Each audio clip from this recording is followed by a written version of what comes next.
এই মুহূর্তে আমরা খেজুরির দিকে নজর রাখবো। বিরোধী দলনেতা শুভেন্দু অধিকারী খেজুরিতে।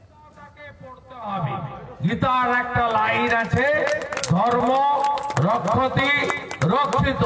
কিছু পাওয়ার আনন্দ আছে, অনেক কিছু না পাওয়ার অভিমান আছে, কিন্তু নিজের ধর্মের সঙ্গে কখনো সমঝোতা করবেন না।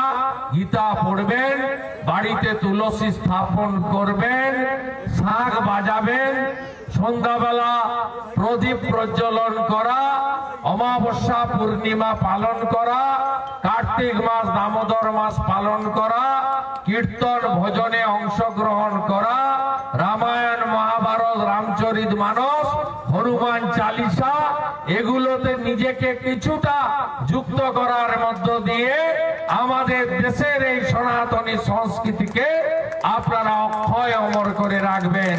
আজকের পবিত্র দিনে এটাই আপনাদের কাছে প্রার্থনা করব।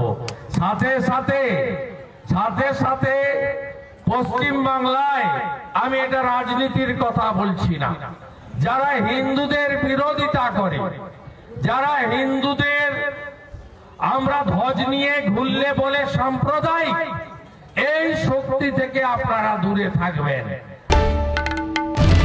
বাংলার আওয়াজ, বাঙালির আবেগ, জি 24 ঘন্টা।